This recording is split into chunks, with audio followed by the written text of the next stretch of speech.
Even if Ori didn't have intense sequences and unforgiving platforming, the game's atmosphere alone would have had me completing it. This is Favor for Gamer reviewing Ori and the Blind Forest. When I saw the prologue of Naru taking in and raising Ori, I knew I was in for a very well done experience. It's very difficult to pull off the narrative they used, which is facial expressions and music, that's it. And they do it pretty well. The game's cinematics have as much emotion as an animated short before a Pixar movie, where it isn't mainstream at all, but it's very well done. And all I'm going to say about the story is Ori has to undo damage done to the forest by this big bird named Kuro, and it is not the happiest process. The game can get pretty sad. And as stated before, the atmosphere is what really pulled me into the game.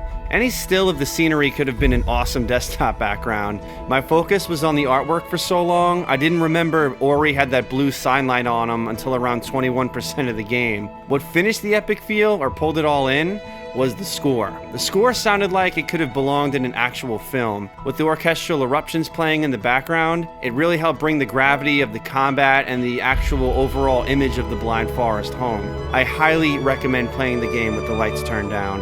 Navigating Ori is pretty unforgiving. You could miss a jump or a platform in a matter of one or two excessive or short steps. But it just made me feel all the more proud and satisfied when I completed a level, or at least part of one. It'll get easier the more you unlock Ori's moveset though. This is a metroidvania, so you're going to be wall jumping, double jumping, dashing, gliding, but the move that stuck out the most was the bash ability. After I unlocked this, I saw enemies as pieces of a puzzle. You hop onto a projectile or enemy, stop time to aim, then lunge into the air while the projectile goes in the opposite direction. And it could be used as an attack, an unlocking tool, an escape. I would pay for a minigame that just had Ori bashing through levels. Each level earns its spot in the game. They all have different types of platforming and are usually based around a unique platforming danger. The monsters usually are there to make the platforming harder, not to take you out in a fight. If you are seeing small platforms, get ready for some projectiles, and if you have to move across broad platforms, get ready to be rammed by whatever these things are. The game does not stop running out of ideas.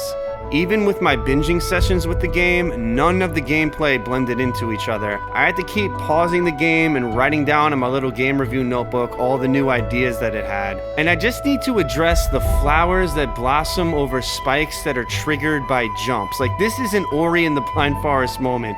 A great platforming idea that is done in an artistic and creative way. And to bring it back, what really tied this whole experience together was the pacing. Instead of a gradual and predictable incline of difficulty, the game rewarded me with tranquil sequences after the keyboard smashing parts. And trust me, you're gonna know exactly when the game begins to do this. And what I thought was truly genius was the game would lead me right back to parts where my new moves can unlock things. So it cut out all the pointless navigation and kept the fun going. All in all, Ori will stand the test of time with its original artwork and solid platforming. I was hesitant to paint the game so perfect, but when I kept getting excited to replay what killed me, I figured it was worthy. Their QA or player assurance researcher did their job. The hard parts were long enough for me to do some trial and error, but were done as soon as they got taxing. I wouldn't say the game is hardcore, but in no way is it casual the whole time. So if you're looking for a challenging Metroidvania or want to play something that is fine-tuned and different, I recommend Ori and the Blind Forest to be in your library. You're definitely going to be replaying it.